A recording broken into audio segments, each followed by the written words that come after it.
Gini, ini bukan kata Anies nih ya. Ini kata penerima hadiah Nobel, namanya James Heckman. Belum tahu itu kita. Ya. James Heckman itu seorang ekonom yang dia membuat teori yang kemudian sampai hadiah Nobel. Kalau cuma sekedar tulisan aja kan, kalau hadiah Nobel artinya sudah diakui. Dia membuktikan bahwa investasi pendidikan yang memberikan benefit terbesar adalah investasi pendidikan usia dini. Pra-TK, pra-SD. Pra-TK loh mana lo? Pra-SD. Pra-SD loh, TK berarti. Itulah 0 sampai 6. 8 tahun. 0 sampai 6 itu adalah investasi pendidikan dengan return terbesar. Oke. Nah, sementara pandangan umum seperti kata Raymond, pandangan umum itu adalah pendidikan tinggi, pendidikan langsung ke pekerjaan. Ternyata tidak. Bahkan semua sifat-sifat dasar yang akan muncul sampai ujung itu dimulainya di usia dini. Jadi kalau yang dikatakan Ustaz Felix tadi benar. Karena itulah kenapa di usia paling dini justru yang paling berpengalaman yang mengisi. Karena mereka akan membantu membentuk kebiasaan-kebiasaan seumur hidup. Nih, Ustaz Felix, dibiasakan. Ini adalah HP-nya Anies. Jadi walaupun saya tidak di sini, semua orang lihat ini bukan punya saya. Tapi kalau kita tidak punya kebiasaan dari kecil untuk membedakan mana milik saya, mana bukan milik saya, maka ada HP, kelihatannya punya saya nih gitu. Diambil. Warnanya sama lagi. Dan itu dipandang sebagai sesuatu yang normal. Kos-kosan, punya kulkas bersama. Itu ada barang-barang di situ. Kelihatannya punya saya nih gitu. Kenapa? Karena dia tidak dilatih dari usia dini membedakan mana milik dia, mana tidak. Nah, kejujuran, ingat kalau masih SD suka mainan bisik-bisikan itu, komputer. Itu lagi apa sih? Pesan berantai. Apa sih pesan berantai itu ngajarin apa? Fokus, jujur. Itu bisa di tengah jalan tuh pesannya bisa berubah tuh. Selalu berubah sih Pak. Iya. Sama pertanyaannya skill komunikasi sih kan, gimana menyampaikan dengan tepat. Begitu banyak perilaku-perilaku kita itu yang sebenarnya proses pembiasaannya itu di usia dini. Kebiasaan bersih, kebiasaan hormat, kebiasaan semua itu di usia dini. Jadi saya pernah dapat pertanyaan, Pak, ini ada koruptor, sekolahnya tinggi-tinggi, gelarnya banyak, korup pula. Menurut saya jangan ditanya di mana kuliahnya, tapi di mana TK-nya. Karena skip pengajian dulu kayaknya. Karena di mana TK, karena itulah proses pembentukannya. Nah, sekarang pertanyaan, apakah kita prioritas pada pendidikan dasar? Enggak. Saya dulu ketika tugas di Kemdikbud, ini bukan sesuatu yang baru. Ketika di Kemdikbud itu saya membuat namanya Direktorat Pendidikan Orang Tua. Berarti orang tuanya dulu yang dididik. Orang tua itu adalah pendidik terpenting yang paling tidak tersiapkan. Karena itu orang tua harus dapat bekal. Dan sekarang hari ini nggak ada negara membekali orang tua. Kami buat tuh direktorat itu, pendidikan untuk keluarga. Khusus untuk orang tua. Tapi sayangnya setelah saya bertugas dibubarkan pula direktorat itu. Nah, padahal dulu udah dikatain Rasul bahwa ibu itu adalah pertama dan utama. Madrasahnya orang Jadi kembali kepada ini, kita kalau ingin melakukan perubahan jangka panjang, maka siapkan pendidikan yang benar. Dan itu artinya investasi yang serius di situ. Dan jangan lupa investasinya di mana? Di pendidikan usia dini yang serius. Guru usia dini juga disiapkan dengan benar. Dan hari ini 97% TK itu swasta. Jadi itu menunjukkan bahwa kita nggak kasih perhatian. Negara pemerintah nggak perhatian pada pendidikan. Berarti salah orang ya dong. Kan gampang ditunjuk. Kita tunjuk dulu aja. Kita harus cari root cause-nya dong. Siapa yang membuat keputusan yang salah ini? Nah, orang-orangnya itu lagi dong. Yang harus dievaluasi. Apa harus ditekan? Ex-menteri harus makanya harus ada tuntutan untuk sebenarnya gini, tuntutan republik dan tuntutan dari atas. Tuntutan dari atas itu artinya dari pemerintah pusat itu mengatakan kepada seluruh wilayah untuk melakukan A, B, C, D, F, G. Nah, itu untuk dikerjakan. Perubahan kebijakan. Otomatis. Karena aku pertama kali dengar itu Pak, aku dengar dari McDonald memberikan investasi 0 sampai 8 tahun mungkin berdasarkan penelitian ini karena di masa nanti ketika mereka dewasa mereka melakukan pembelian ulang. Maka McDonald itu menyediakan the largest playground on earth. Untuk invest kepada 0 sampai 8 tahun. Padahal mereka komersil loh, jualan ayam doang. Kita kan Indonesia. Biar dari kecil kan mereka kan terbiasa konsumsi itu. Tapi kalau yang saya ingin tanyakan Pak, ini agak lebih detailnya nih. Bapak kan dulu pernah sebagai Menteri Pendidikan.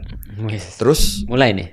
ngelihat makin kesini kan kok kayak kualitas pelajar Indonesia harus kita akui menurun sih dengan banyaknya video-video anak SMA nggak bisa perkalian dasar, gitu-gitu. Nah saya tuh penasaran selain yang tadi udah Bapak sebut tuh yang orang tua tadi, ada gak sih hal-hal yang Bapak lakukan ketika jadi Menteri Pendidikan yang sebenarnya sangat krusial menurut Bapak, terus dilepas di era-era yang sekarang yang akhirnya berkontribusi ke penurunan ini? Karena tadi pagi aku baru nonton ada satu FYP Pak Anies. Ini cerdas cermat tahun 98. Wah, itu ngeri kan? Tapi ngeri kan? Pertanyaannya kita aja bingung ya. Nah, tiba-tiba sekarang banyak video-video anak SMA dijajarin 2x6. Dan Pak Anies dulu kan juga cerdas cermat ya. Iya, itu. Apa yang miss yang dulu mungkin Bapak sudah terapkan ini nih penting, tiba-tiba sekarang sudah tidak digunakan lagi. Iya. Gini. Sebenarnya kalau soal peristiwa-peristiwa seperti itu, ya kalau dia bisa jawab dia nggak viral. Iya juga ya. Iya, balik lagi ke yang tadi ya. Kalau imigrasi susah nggak diceritain. Iya, dia nggak akan viral. Nggak akan viral. Kalau dia bisa jawab benar, ya menjadi ya harusnya siswa ya begitu gitu. Tapi ketika tidak viral. Maksud saya kadang-kadang kita ini tadi senang sekali memangkas percaya diri kita sebagai bangsa. Iya, benar. Betul. Keseharian kita ini memangkas percaya diri pada bangsa. Hal yang buruk tentang kita itu kita gaungkan sebesar-besarnya. Loh, kita harus ngasih proporsi. Ya, kita harus ya itu Anda harus koreksi gitu. Kita harus memperbaiki. Tapi juga jangan sampai memberikan pesan seakan-akan bangsa kita ini so doom gitu. Dengan kan itu satu peristiwa yang kita tidak lakukan dengan sampling, sehingga kita tidak mengatakan bisakah itu mengatakan representatif apa tidak. Kita kan statistik ya. Iya, tapi kita menggaungkan ini seakan-akan it represent the entire student body. Tapi jadi bukannya hal-hal kayak gitu yang justru jadi basisnya untuk tekanan politik. Makanya itu, kalau itu ada. Kita semua ngomong jelek mungkin bukan karena kita pengen Indonesia hancur, Pak. Kalau mungkin saya juga jadi salah satu yang tanda kutip ditandain katanya sama beberapa kementerian. Gelap-gelap terus ya bahasan lu ya. Tapi gue mikir kayak emang step 1 kan dari melakukan pembenaran adalah mengakui kesalahan. Dibuka, dibongkar. Dan itu kan membangun tekanan dan lain-lain. Di satu sisi ada yang bilang oke, ini kritis. Ini membuat orang pressure untuk sadar harusnya ada perubahan. Tapi ada juga yang bilang ini nggak nasionalis nih. Untung saya belum dibilang dasmu sih Pak. Tapi kira-kira. Tapi maksud saya gini, jangan itu masalah iya. Tapi apakah itu menggambarkan seluruh siswa? Itulah yang saya pertanyakan. Karena kemudian kita langsung loncat pada kesimpulan dengan adanya PARS ini, maka totalnya namanya PARS Pro Toto tuh. Jadi menggunakan ini sebagai gambaran seakan. Nah akhirnya seperti kita tidak menghargai apa yang sudah dikerjakan begitu banyak orang. Nah, bahwa kita merasakan problem daya baca kita rendah, itu fakta.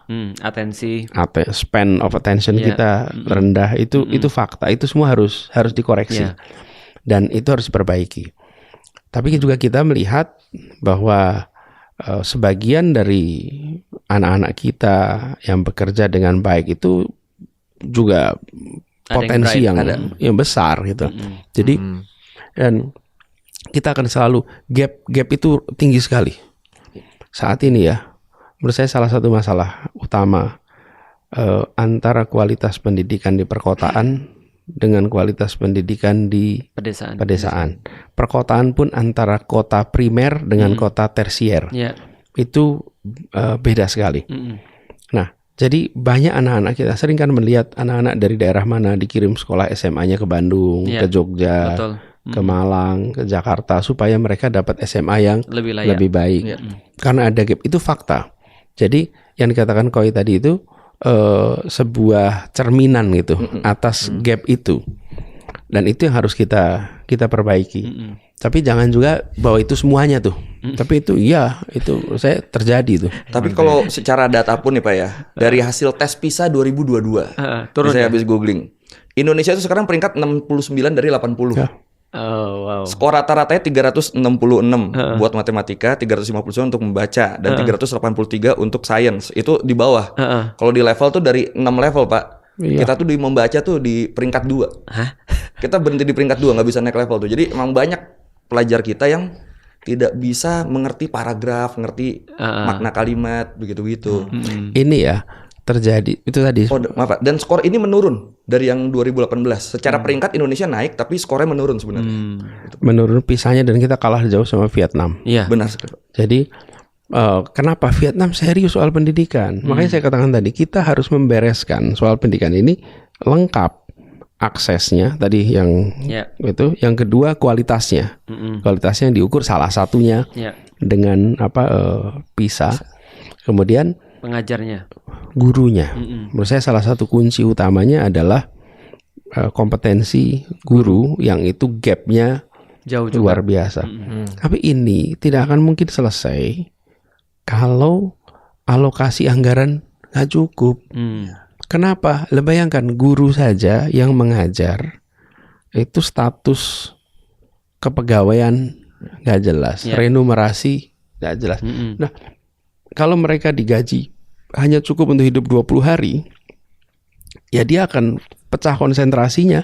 Bagaimana menyelesaikan masalah saya 10 hari nih. Karena gajinya hanya cukup untuk 20 hari. Jadi itu tanda bahwa ini masalah serius jangka panjang.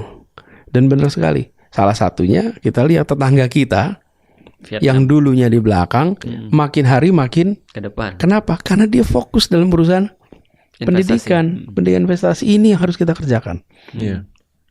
Vietnam tuh